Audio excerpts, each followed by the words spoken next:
Here is an apple, and here's a banana. Pick one. Whichever one you picked, it was your decision completely. This is what we call free will. It's the idea that we are the sole authors of our destiny, that in the face of multiple choices, whatever decision we make is completely down to us. We have the power of free choice. But what if I told you that free will is a myth? That we are all just a group of atoms who will react to a particular stimulus in a way that can be predetermined. If you picked a banana at the beginning of the video and we go back in time, if free will truly exists, you should be able to change your mind and pick the apple instead. But what if I told you that if we go back in time under the exact same circumstances, you'll pick the banana again? What if I told you that I can actually tell which of these two options you're going to pick 300 milliseconds before you actually pick it, with 100% accuracy?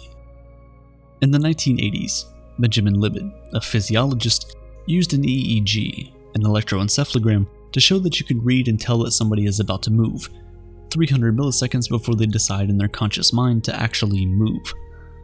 This means that before we decide that we want to move our bodies, it's already been decided for us in our subconscious, and we only think that we made the decision ourselves after it's already been made. In a similar study, participants were asked to press one of the two buttons while looking at a clock with a random sequence of letters on a screen. With the use of fMRI, functional magnetic resonance imaging, they discovered that two of the participants' brain regions showed what button they would press 7 to 10 seconds before they consciously made that decision. The results of this research only proves one thing. A few seconds before you pick the banana or the apple, your brain makes that decision for you. It is after this decision has been made deep in your subconscious that your brain becomes aware of it, and we become convinced that we are in the process of making that decision. Because the brain is like the heart, we don't tell it what to do. It just does. So in reality, consciously making a decision, the experience we call free will, is actually an illusion. It's simply a visualization of events that the brain has already set in motion. It tells you what the brain has decided to do. For as long as society has existed, we've understood the role of surrounding influences on our decision making. With idioms like, "it takes a village to raise a child," and "you are the product of your environment," we understand that to a great extent, our upbringing, our parents, the society we grew up in, all of these influence our decision-making process. If someone is born religious, it's not crazy to think that they'll be religious throughout their lives. Taking it a step further, things like genetics also play a huge role in our choices. Charles Darwin, in the theory of evolution, brought forward the idea that if species do indeed evolve, then things like intelligence must be hereditary. Intelligence is a trait that helps us make better decisions, and while you can study hard to know more than the average person, for the most part, how intelligent you are is not entirely up to you. So, some people cannot make certain intelligent choices, not because they don't want to, but because their genes are limited. In that instance, would you say that the person has the freedom to make those intelligent choices? Because in reality, they do not. Their fates are predetermined by their genes. How can we all truly have the freedom to decide our fate when we're not dealt equal cards from the start? And it's not just the cards we're dealt, it's also the ability to play those cards. Some are simply born better bluffers than others. When you look at the concept of free will critically, the whole idea seems to crumble pretty quickly. In fact, researchers have come to the conclusion that believing in free will is like believing in religion. Neither of them agree with the laws of physics. Think about it. If free will truly exists, and if choice is not just a chemical process, then why can things like alcohol and antipsychotics completely change a person's behavior? Even worse, we've seen brain tumors turn people from pediatricians to pedophiles. Domenico Mattiello was once a respected pediatrician. For 30 years, he was loved by his patients and adored by their parents and everyone in the society. In a shocking turn of events, however, in 2012, he began facing trial after being accused of making pedophilic advances towards his female patients. Neuroscientific research showed that Mattiello had a 4-inch tumor growing at the base of his brain that changed his behavior. In 2002, a similar thing happened to an American schoolteacher. He suddenly started having pedophilic urges towards his stepdaughter and was arrested. Then it was discovered that he had an egg-sized tumor growing in the part of his brain that was supposed to be responsible for decision-making. After the tumor got removed, the man's pedophilic urges stopped completely, and he was able to return to his family. If free will exists, why can removing a tumor change a person's choice? Is it then possible that by altering brain chemistry or physical composition, we can completely change a person's beliefs, ideologies, and choices without the person being able to do anything about it? In more recent years, lawyers have started using MRI scans to help plead the case of their clients. With neuroscientific research proving that brain tumors and malfunction cause them to commit their crimes, it's difficult to argue against it.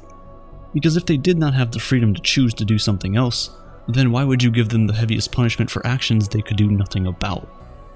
Brian Dugan was facing execution in the state of Illinois after he pleaded guilty to murdering a 10-year-old girl. However, MRI scans revealed that he had mental malfunctions that affected his decision-making process. His lawyers pleaded with the court to spare him the capital punishment because, in reality, can we really say that it was his fault? If malfunctions in his brain caused him to do what he did, then he didn't have the free will to make a better decision.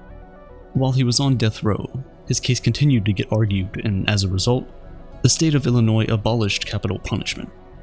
Some scientists who still want to cling on to the idea of free will argue that, while it's true that the subconscious makes decisions for the conscious, we still have the free will to shape the unconscious world.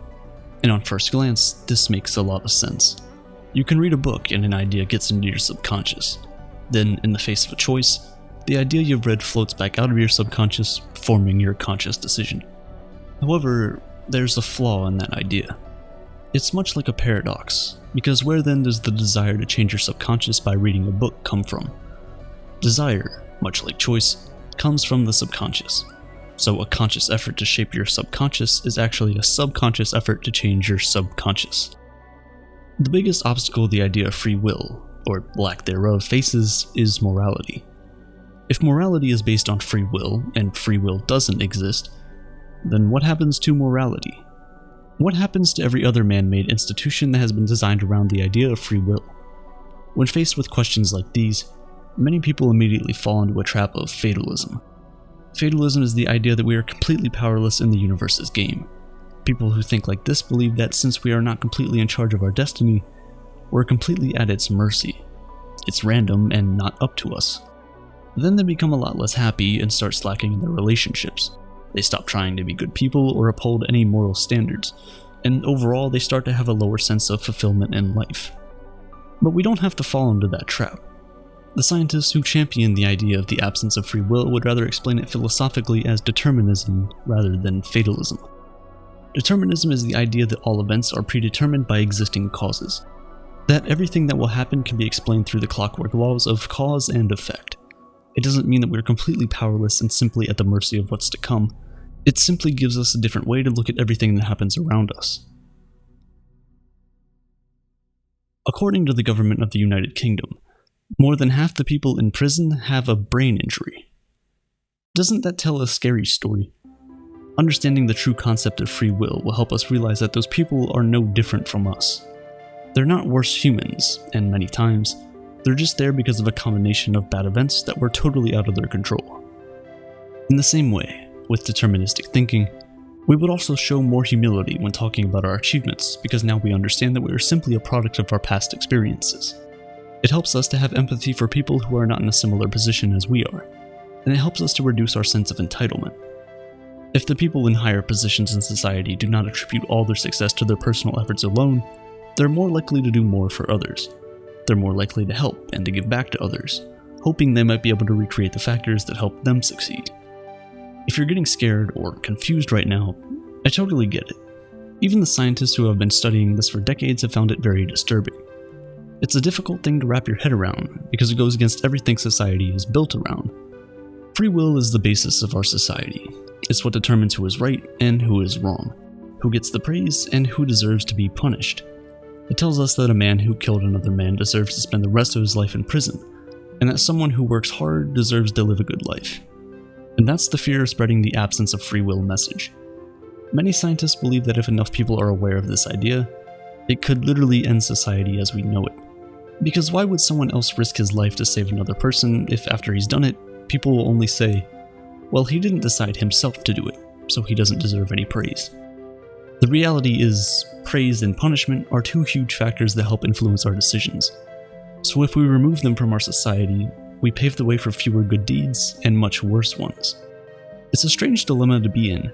Because although the truth is that we do not have free will, believing that we do is actually a lot better for us.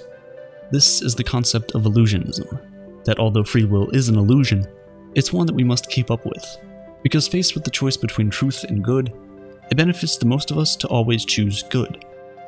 So next time you see a homeless person down the street, don't just roll your eyes and judge the person. Understand that there are a multitude of factors, many of which they might not have been able to control that cause them to be where they are. Be humble about what you have and what you've achieved, because just a tiny less intelligence in your DNA, and you might not have made that one decision that changed your life. Know that you do not have free will, at least how you imagine it, and you're just lucky your mixture of atoms makes the right decisions. But immediately forget that. Forget everything I said for the past 10 minutes, and act like every decision is yours completely. Because only then will you be able to make the decisions that can truly change your life.